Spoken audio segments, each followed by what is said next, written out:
Listen carefully. You've seen the headlines. You've heard the rumors that JP Morgan has flipped the board and is now sitting on 750 million ounces of silver right as China prepares to lock the gates on January 1st. The narrative is everywhere. The banks are finally on our side. But while everyone is celebrating the $79 silver price and Elon Musk's panic tweets, they are missing the most dangerous part of this setup. Today, we are going inside the vault. I'm going to show you why that 750 million ounce number is actually a warning sign, not a celebration, and how you might be walking into a liquidity trap engineered by the very bank you think is your new partner. Let's address the elephant in the room. The 750 million ounces. Is it real? Yes. But here is what the other guys aren't telling you. JP Morgan is the custodian for the SLV ETF. That means a massive chunk of that hoard doesn't belong to Jamie Dimon.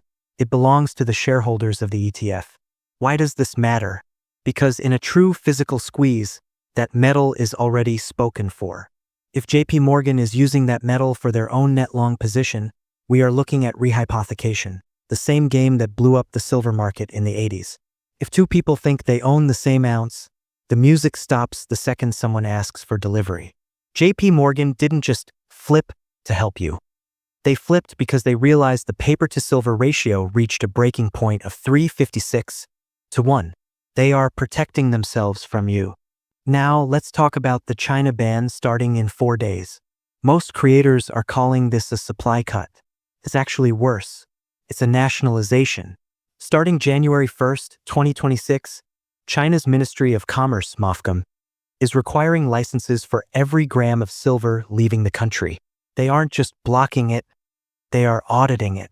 They've seen the 5-year structural deficit, 1.24 billion ounces of demand versus 1.01 billion in supply.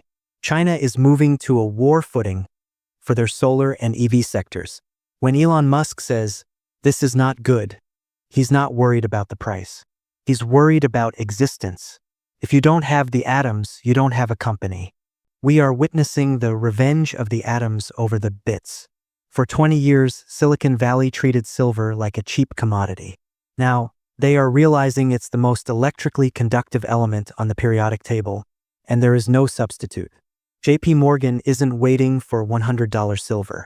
They are waiting for the moment Tesla and Apple have to choose between bankruptcy or giving Wall Street a permanent royalty on every device they sell. JP Morgan is now the gatekeeper of the Western supply chain. They didn't corner the market to make a trade. They cornered it to collect rent from the entire tech economy. So what is the play? If JP Morgan is long, you should be too. But you have to be smarter. Don't buy the paper SLV where JP Morgan is the custodian. If the trap snaps shut, the paper holders get settled in cash, while the bank keeps the metal. Hold the physical. Get it out of the system. Because when the China ban hits on January 1st and the industrial panic begins, the only ounces that will matter are the ones you can touch.